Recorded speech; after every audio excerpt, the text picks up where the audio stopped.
gardener for, it'll be 20 years.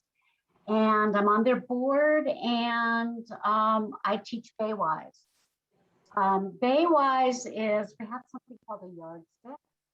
And Baywise is a comprehensive approach to gardening, to be a steward of nature. We no longer want to control nature and beat it down. We've now come to the conclusion that nature was kind of perfect. Now we want to just help it and be a steward of it and kind of undo all the bad stuff that we've done inadvertently.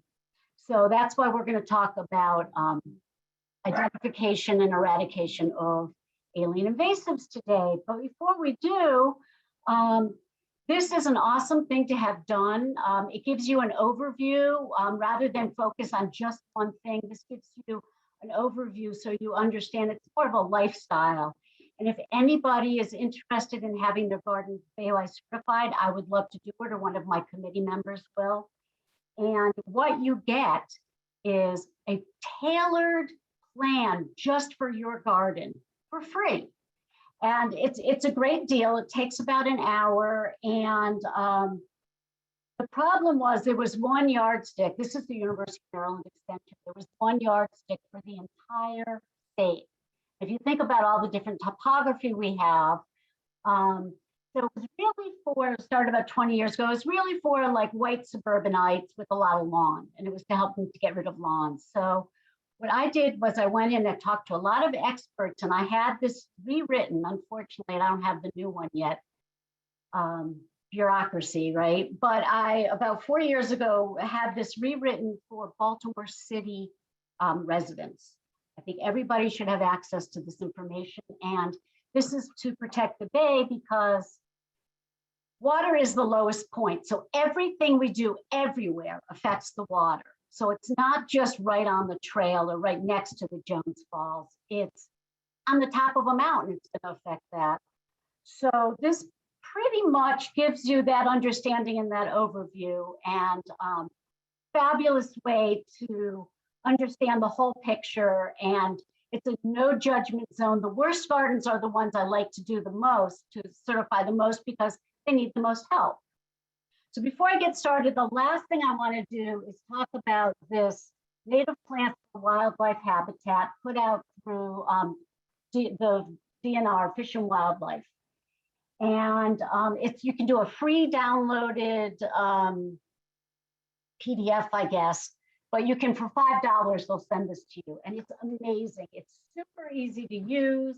It's a list of all the different plants, the conditions they need, all with icons, and the wildlife they protect. So that is also a great starting point. It's my Bible. Okay, let's start. Nathan. Great. Okay, so English ivy is the first one we're going to talk about. I made these laminated cards because whenever I'm teaching on the trail, telling people what to do, they say, oh, but I'm afraid to do it without you.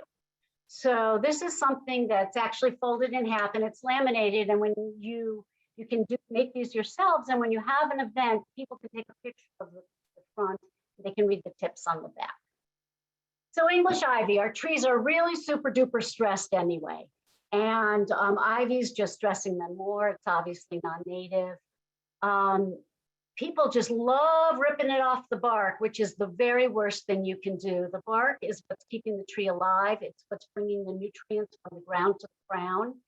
So what you want to do is cut it at the base and pull the ivy out of the ground. Now, weed warriors would tell you something a little bit differently because they can't get into the nuances. They're teaching just one big group of people, and they have to kind of do just a very basic overview. So they might say do a window cut, but that does nothing because when you cut it at the bottom, if you don't remove it at the bottom, whenever you cut a plant, the plant wants to survive. So when you cut that plant, you're telling it, please resurge and grow stronger. And we don't want that. So gently cut the ivy around the base without cutting into the bark and pull the ivy out of the ground. Now you have to be smart about it. This is another reason that Reed Warriors doesn't tell you that, because the English ivy, and I never thought I'd be saying this, is a little bit of our friend because it's holding down something because there's so much erosion now. So you have to be careful how much you take out. You want to just take it out from around the base of the tree so it can't grow right back. Because when you remove something, you have to think about what you're going to replace it with, so that you don't have erosion. So anyway, that's English ivy. Any questions on English ivy? Okay, next one. Yep. And Debbie, we can do I think we can do questions at the end. I think it'll be easier just to go through everything and then we can do questions at the end. Oh, okay. Okay, fine. Okay, this is enemy number one, Japanese barberry. First of all, it's very, excuse me a minute, sweetheart. Can you not? Thanks. First of all, it's very, it's super duper invasive. Every one of those little red berries a bird is going to eat, and they'll fly and sit in a tree and poop it out and make another one. The other thing, and so I was just up way up in the woods in northern Baltimore, near the Pennsylvania line, and I was walking onto the trail and it was lined on both sides with barberry, and I just wanted to cry. So that's the main reason to take it out. But the other reason to take it out is because the architecture at the bottom is the perfect, wonderful, like masked place for mice to live. And mice, most mice now have deer ticks, and deer ticks, you know, have Lyme's disease. It has been proven that when barberry is eliminated from a community, the rate of Lyme's disease goes way down. So it's nasty stuff. It's prickery. We call it like a garbage catcher. And it's very non-feng shui. And before we knew all this, the master gardeners always said, friends don't let friends plant barberry, just because, I mean, nobody's going to miss it. So unfortunately, there's a lot of it everywhere in the older neighborhoods, and it has seeded in many places. So please share that knowledge and let people know that they have a much lower chance of getting Lyme's disease if they're not living amongst these plants. Okay. Japanese knotweed. This is really coming on strong. And when the ground's very soft, you can take a hold of the stem and just yank it out.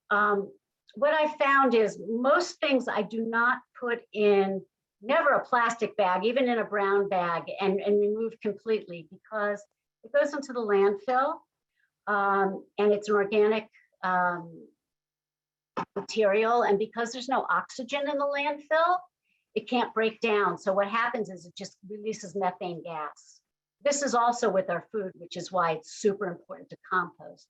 Composting is the #1 thing you can do for the environment after eliminating flying, but traveling by flight. So anyway, all the materials, you can just throw them over your shoulder onto the trail, except the rhizomes at the bottom of this. You have to cut them off, put them on some hard surface in the sun, and just let them completely dry out. You don't really have to throw away anything. You're sort of, while you're doing something good, you're then creating another problem. So let's just compost all this stuff and let it just turn into nice organic material to amend the soil for the good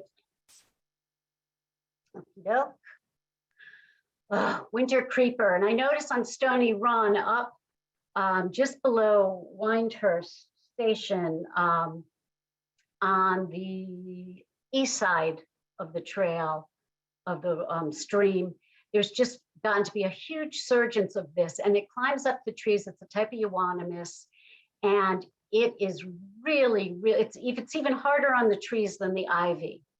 So this, again, just cut it off in the ground and rip the roots out of the ground. And all these roots that I'm talking about, you don't have to throw them away. You just put them on some hard surface and let them bake. And then they'll just, once they've dried up, then they can't reroot. Okay. Oh, tree of heaven. So everybody knows about Atlantis, this tree of heaven. I just found out recently that the book A Tree Grows in Brooklyn, I always thought it was a linden tree for some reason. It was an Atlantis tree. So anyway, a horrible, horrible tree, reseeds everywhere, a real opportunist. There's other plants that have what this is called a pinnate leaf. It's one stem with all the smaller leaves coming off of it. Good plants like sumac and black walnut trees. The way you can identify if it's a tree of heaven immediately is to pick a leaf and pinch it, and it smells horrible. It sort of smells like cat pee. Now, this is a great plant to get early because the root is a tap root and it just goes down to Australia. I mean, you're never going to get this out once it's gotten big. So it's great to get these out early. The other ones, I just keep cutting them, cutting them, cutting them. You can cut them on an angle and rough up where you've cut it so there's as much surface area as possible, and paint them with really strong white vinegar. And you might have to do this a few times, but it will really help slow down. Oh, and that's also if you're cutting an ivy, a piece of ivy, if it's super thick and you're cutting it with the saw off the tree at the bottom, careful you don't saw into the tree, saw it on an angle and saw like a little piece so they're not touching, and put the, use white vinegar generously on all this stuff. And it may not kill it the first time, but you can't photosynthesize, you cut it down and you can just keep painting it on and it will eventually, hopefully, go away. Okay, got porcelain berry. This is enemy number one. I know I say this about everyone, but this is it. When you're driving on the highway and you see those curtains of green, this is porcelain berry, and it's killing all our trees, and it's taking away. It is so ferocious that it is really pushing out all of our native plants and ruining our biodiversity more than any other plant. Every one of those berries is going to be another plant. So this is called triage gardening. This it fruits out in July. So it's not the first thing you have to go after in the spring, but cut it at the base before it fruits out again. Again, on an angle, rough it up and put as much vinegar as you can on it. I actually, after I put the vinegar on it, I put a piece of tin foil over it, make like a little hat, and then hopefully it will even sort of make it even stronger, and then rain can't wash it away, and it sort of keeps it all in there. And I've just been doing that since last year, so I'm watching to see right around the trail near me how that works. So, but it makes sense, so you can give that a try. The other thing, whoops, that's okay. The other thing about that plant is it's sneaky because it has all these different, you see the different leaves that it has? It's sort of like a Chinese mulberry. It has more than one leaf. So you can always use this to make sure. But here's the thing, guys. Everyone's like, oh, I don't know if I should take it, if I should not take it. Let's use some common sense. Look up, is it taking over the tree? Is it shading out the tree's canopy? Is it strangling the tree? You don't need to look at the pith and the berry and the blah, blah, blah, blah, blah, blah. If it's strangling the tree, it's bad vine. So cut it off at the bottom and put some vinegar on it. That's with, and there's a couple good things like grapevine, but at this point, our trees, and do what you will with, I think that's a personal decision, but with grapevine, it is a native, but it does shade out the entire canopy of the tree. For me, at this point, the trees win. It takes hundreds of years for these trees to grow, and I'm going to give them the very best shot they have. And if they're completely covered by a grapevine, normally that would be fine, but with all the erosion and weather change and stress on these trees, it's no longer fine. So things like grapevine, and you decide, but definitely, let's see the next one. Am I lucky enough for it to be, no, I was looking for the poison ivy. We'll get to that. Japanese honeysuckle, really invasive. Pull the vine out by the root if you possibly can. And if not, then again, cut it at the base on an angle before it goes to berry, and put some vinegar and a little tinfoil cap on it. Common periwinkle, really, really easy to eradicate. You can just pull it out of the ground. It's a very shallow rooted thing, but it is invasive and easy and satisfying to remove. Again, don't remove a huge amount unless you're planning on planting something else there if it's on a hill, because it's holding the hill up. And these things that I never thought would be my friend are now my temporary friends until they can be replaced. Butterfly bush. Horrible, horrible, horrible. The nectar on this plant is absolute caviar to the monarch. It's like giving a can of Coke to a toddler. So they go there first. This wins. It has the most and sweetest nectar. So all the monarch butterflies go to this plant. They eat the nectar and they lay their eggs on this plant. But the leaves cannot sustain the caterpillars when they emerge. So it's a lure to kill more monarch butterflies, which is so heartbreaking. So please educate people, let them know this wherever you see it. It's actually not helpful. It's very harmful. It also is invasive, and suggest for people to plant Asclepias tuberosa, incarnata, any of the milkweeds. And it'll make a really big impact. I'm told if we don't stop the butterfly bush and plant literally 1 billion stems of milkweed, we are going to lose the monarch butterflies. So yeah, sad, but rather than be sad, we can get out there and we can help turn it around. Okay, bamboo, you guys all know how that travels on Stony Run on that east side of the stream. I can see where it started, and now it goes for like a half a mile. It just kept going and going and going. It's a public service to cut it down. Please do. You really need professionals to take it out, and the roots can literally go 6 feet down. Scott Ritchie, who runs the greenhouse at Silver and Arboretum, is one of the people who knows how to do it right. So you can recommend him or call him if you need help. I was helping a friend with a garden, and she got me this wonderful book. It's called The Craft and Art of Bamboo, and it teaches you how to make lemons out of lemonade and make fabulous structures. And Nathan was saying he uses it to make trellises, and you can make fences. And this is really a cool book. It shows you how to make a doormat and how to make furniture. And I mean, look at this bamboo doormat. Everyone see that? So anyway, reusing, if you're not going to just compost what you've cut, reusing is another great idea. With all those vines, you could make a basket. There's lots of good ways to reuse if you're not composting. Okay, Oriental bittersweet. A bazillion years ago, when my son was at Roland Park Middle, we used to do triage gardening there, and all this bittersweet was coming from the bank next door.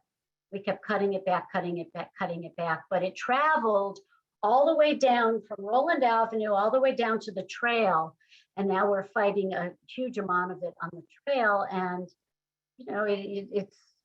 it's just, you could directly see where it has come from.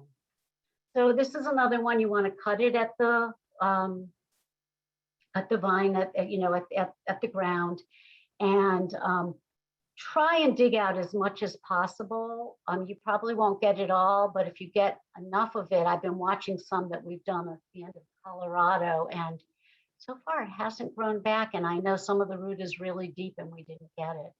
So far, so good. We certainly slowed it down. calorie pear. Just a horrible invasive tree, and it takes a lot of energy, and it takes a lot of space. And if you look at this picture here of the trunk, it has terrible architecture. So not only does it spread like crazy, but they split. There's one bad storm and they split. So it takes the place of growing a really good, helpful tree. It takes a lot of stuff from the soil, and then it just dies. So no calorie pears. Nathan? Thanks. Multiflora rose. Everybody's gotten stuck on one before. It's so easy to identify because it has the recurving thorn. So once it hooks onto you, you can never get loose. And there's a ton of it on the trail. Anywhere it's flat, dig it out completely. I have been using it, or I should say exploiting it. It's from China, and they use it to stabilize sandy banks. So the root goes down and then it hangs a left, and it's sort of this L-shaped root that's really impossible to pull out, but not that hard to dig out. So anywhere it's flat, please dig it out completely. And this is one thing that I would throw out. It's just, or yes, or lay it down on a hot surface and let it bake for a few days. On where we're really fighting erosion, on more of the ledges going down to the water, I actually leave it, cut it back, so it can't go, form the rose hip and multiply. Cut it back and leave it, because I am thankful for it holding that bank down. Without it, the bank would just completely erode and everything would collapse. So exploit this to your benefit. Anywhere flat, remove it immediately. On a bank, cut it down, leave it until you have something, and get some good ground cover, get something with really deep roots going. I do another, if anyone wants to see a Baywise presentation, I can do that another time. And one of the things in it, there are roots and there are roots, and things like grass, our sod roots are literally 2 inches, versus like native grasses where the roots can be super thick and deep. And it makes a huge difference. And which one of the problems we have so much erosion is because of all of our lawns. So there's so many things that every single person, every single homeowner, gardener can do right at their homes, no matter how far it is from the trail, and it will help immensely on the trail.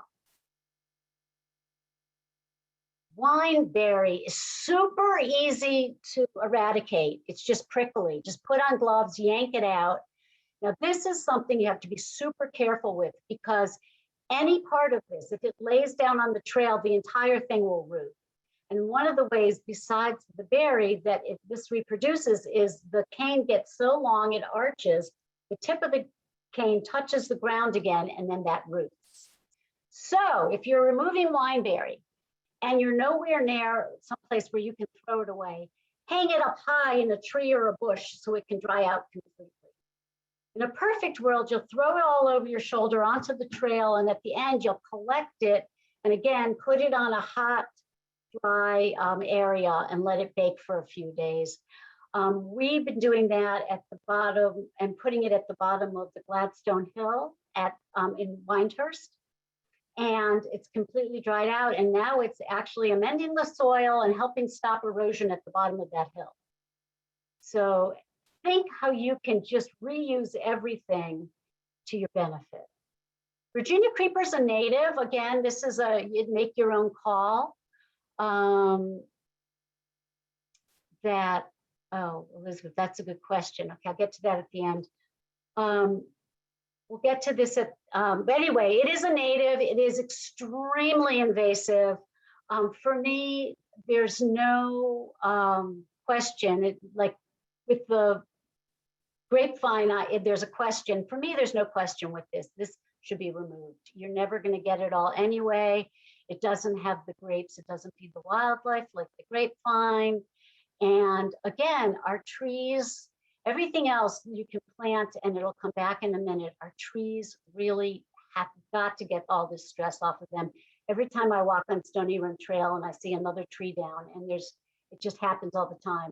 I physically I have like a physical reaction. It's so upsetting to me. So no more Virginia creeper. And it should come out pretty easily. Poison ivy is also a native, but it's not. I call it a quasi-native because although it feeds wildlife, because of the rising CO2 in our atmosphere, it has become virulent. And there's just too much of it. And it also grows up trees and strains the trees. We will never get rid of all of it. If there's a big root on a tree, please, see that the small ones, you can pull them out and pull it out of the ground by hand. That fuzzy root there you see, wear gloves, cut it on an angle, again, make a space and rough it up as much surface area as possible and put the white vinegar on it with a little cap. Okay, Norway maple. So everyone thinks that one at the top there is a red maple. It's not. That is a Norway maple, that bronzy color. A red maple actually has a green leaf with a red stem on the leaf, a red petiole. So this is a terribly invasive. Unfortunately, the bronze is easy to identify. Unfortunately, it also comes in green. So what you do to identify this very invasive tree is you break off a leaf. And if you look at the bottom of the leaf at that little like U-shaped part at the bottom where it attaches to the branch, it will have like a spit, like it looks like some white, like foamy spit.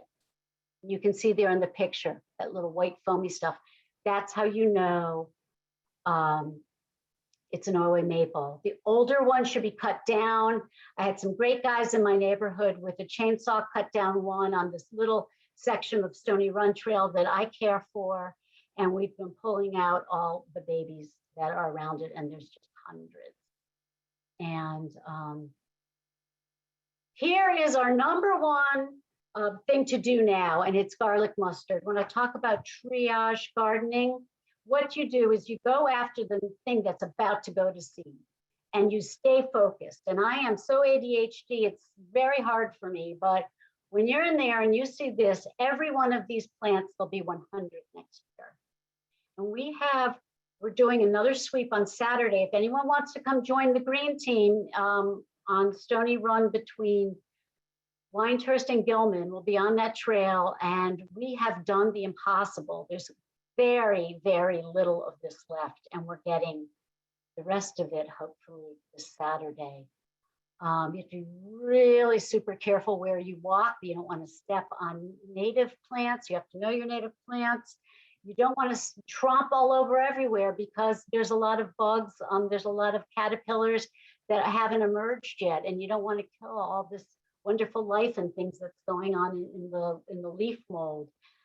So when you go in for these, be very methodical for everything. Be very methodical, step lightly, watch where you're stepping. Don't just look up at the vine, look down, always be careful where you're walking. These are a great thing to get after a rainy day. You can't always time it like that, but if you put these on a hard trail, even if they have flowers, they should not be able to reproduce because they're on a hard trail and people are walking on them constantly. I exploit everything. I look at what's going on. How can I use what's going on to my benefit? Okay, we don't have any more soil on our trails. It's rock hard. We have way too much traffic on our trails at the moment because of COVID. But you know what? All of that can be used to our benefit.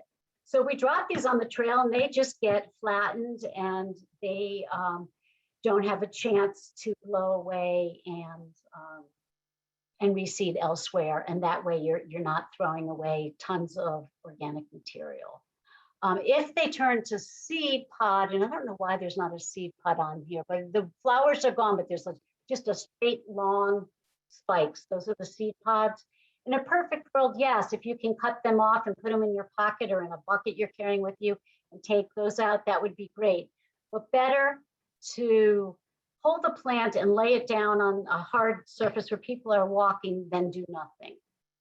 And it used to be that they came out by, it does make delicious pesto. Yay, Elizabeth Miller, it's true. It's edible.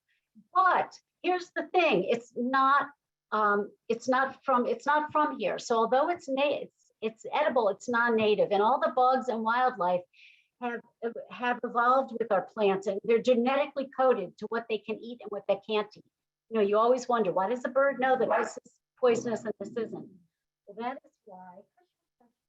So even though this is edible and it makes great pesto, animals do not recognize this as edible and they won't eat it. And it literally will push out every good woodland plant. It's that invasive.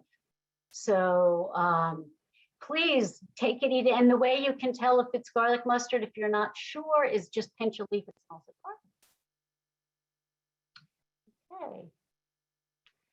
Common pokeweed, another native, but again, with the rising CO2, it's everywhere. It's gotten super invasive. Again, you want to pull it out before it goes to fruit. I always take it out. The berry is actually poisonous, and wildlife eats it and they get a little drunk, and then they become easier prey. So I pull it out. You decide, but I will never get it all. And with rising CO2, we have too much of it. And this is a very alarming aside. Another reason I pull it out is because this is, the word pokey comes from pokeweed. And when slaves were not behaving to the slave owner's standards, he would force feed this to slaves, and they would, you know, they would be poisoned. They would get pokey, and that's why, you know, that's where the word pokey came from. And it's interesting how words evolve and where words come from. So that's pokeweed. And this is not quite as relevant. It's our last slide. Kudzu is apparently a lot in the county. It's not a lot in the city. Has anybody seen kudzu around? Anyway, this is what it looks like, and it grows very quickly. And let's keep our eye out and not let it start on our trails. Okay, so get your goats to eat it. Absolutely, Katrina. Get your goats to eat all this stuff. The problem with letting goats loose in undergrowth is they don't know what's good and what's bad. They're gonna eat everything. So unless it's just so thick with like multiflora rose and prickery things, and you can't even get in there, better to use people rather than goats. Can you talk about covering? I'm sorry, Robert, say that again. Oh, Amy, I'm sorry to hear that the kudzu is being spotted and removed. It's made it down here. Okay. Let's see. Covered in Trevor, a huge tree of heaven covered in English ivy. Oh yeah, yes, you can close it. Yep. Okay. Huge tree of heaven covered in English ivy on a hill near my house. Anything done here? Absolutely, Trevor. Sometimes I think it's kind of fun to see one alien invasive and another kind of duke it out. You know, it's kind of fun to see who's going to win. Unfortunately, they both win. They seem to thrive off each other from everything I've seen. I had porcelain berry in my neighbor's barberry bushes, and I was like, oh, let's see what happens. And, you know, nothing happened. They both just flourished. So yes, if you can, Trevor, cut all the, you know, if you can have a power, you know, whatever. And the more you can cut, the better. And the more that you can put white vinegar on, the better. You know, think of surface area. So cut things on an angle. Hey, Debbie, how about I read out the questions to you and then you can answer them that way? I think that'll be the easiest. That would be great. We got a bunch coming through, really good questions too. Speaking of vinegar, what kind of vinegar do you recommend people use? Well, white vinegar is the best. I'm told, I haven't done this, but there's a vinegar factory right down here on Jones Falls at Cold Spring. And I do have a neighbor who went in and asked for super duper, super concentrated vinegar, more concentrated than we can buy on the open market. So I haven't done that myself, but I think that if you can get that, please let me know, get me some. I'd love to use it. But right now I'm just using white vinegar. So you're saying the stronger the vinegar, the better? Absolutely. And the bigger the surface area, the better. So you always cut on an angle and rough it up. And, really you want it to soak in there. And I do love the idea of a little, it's not time proven yet, but it's common sense. I think it's going to work well as a little oil cap. Great. And you talked a lot about erosion earlier and how you have to be cautious about removing invasives because it could lead to erosion. What native plants do you recommend for preventing erosion? So again, there's all these wonderful grasses. There's actually a company in Pennsylvania called Ernst Seeds, and they specialize in grass mixes that have deep roots and can stop erosion. There's a lot of different kinds. It really depends on the actual site because, there's grasses that grow in the sun, there's grasses that grow in the shade. Of course, the very best thing you can do is plant shrubs and trees, but you can't always do that right away. And you can do placeholders, you can do, some kind of grasses and then plant a tree amongst the grasses, when you get to that later. That's where this book I was talking about comes in. You can look up in this book. One plant, one of my most favorite plants is Clethra alnifolia. Always use the Latin names so that everybody knows talking about the same thing. Clethra alnifolia has super duper high wildlife value, and it colonizes when it's happy. So it keeps spreading. And so why don't we have something spread and colonize that's a good plant rather than a bad plant? It can grow in pretty much sun or shade. It's happier if it's like partial sun. I have some in my rain garden, and it is just colonized everywhere. It's going nuts. It gets a beautiful inflorescence in the spring, and it smells divine, and it supports, among other things, swallowtail butterflies. So that's, just off the top of my head, there's very few plants that can grow in most conditions. That's one of them, and it is an awesome plant. Yeah, I have another question here, interesting one about red dead nettle. I've actually got a bunch of dead nettle in my garden, which I've been keeping because the bees seem to like it, and it's one of the first things that seems to come up in the spring. But I'm curious if that's considered to be an invasive and what we should do about it. Okay, what are you talking about? What is pronounce that again? Dead nettle, the dead nettle. Oh, nettle. Yeah. Nettle. Yeah, nettle's really invasive. And you can also make a wonderful pesto out of nettle. I was at a class once and I did that. So we're going to have a lot of pesto, people. And another question about another invasive, lesser celandine.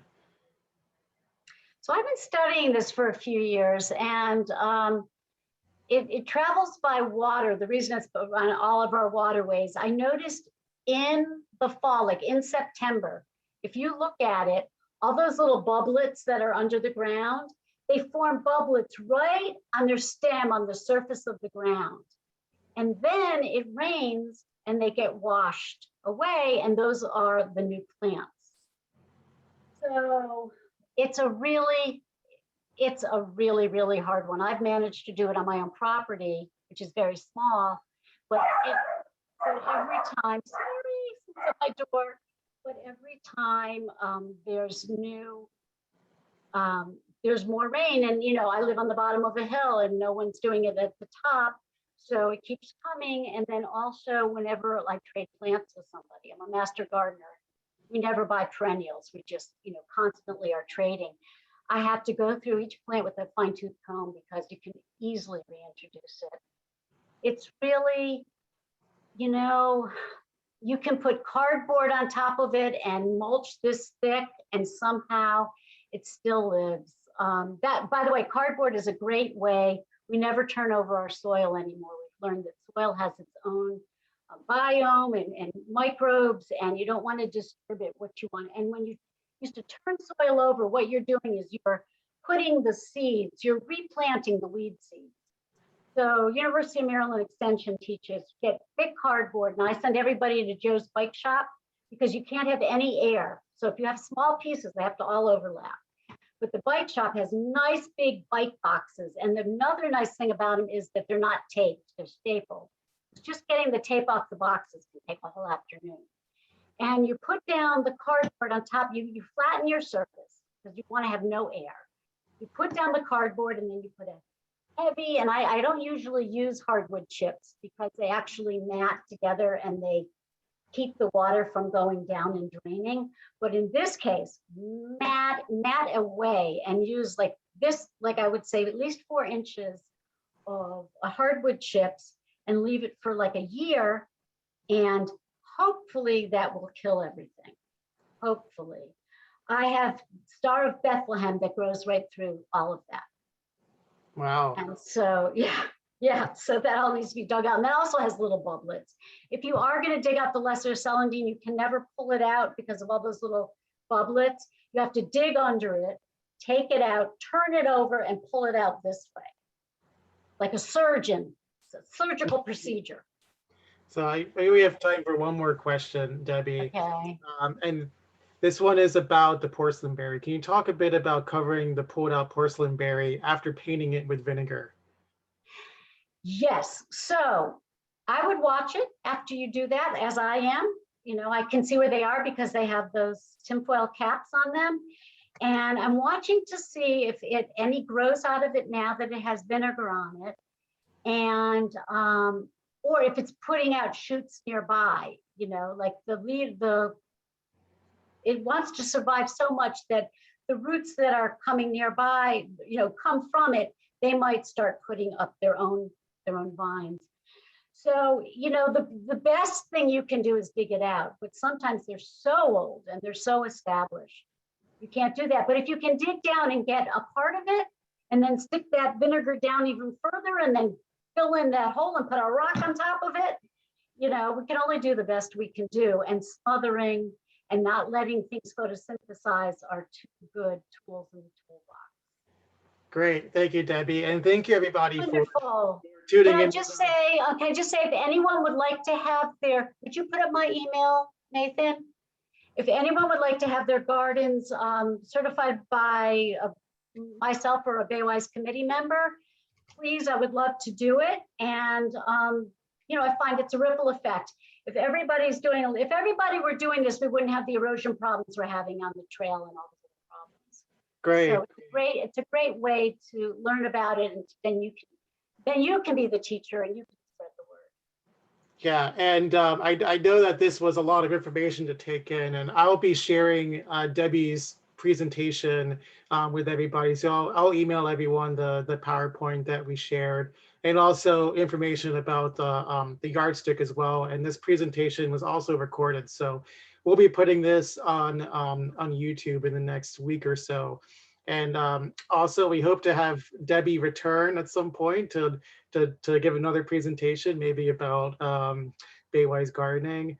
And if you're interested in learning more about what we do at the Friends of the Jones Falls, or interested in donating to support our cause, to be stewards of the Jones Falls, visit our website at thejonesfalls.org. Thank you so much for joining us, and have a great afternoon. Hi, everybody.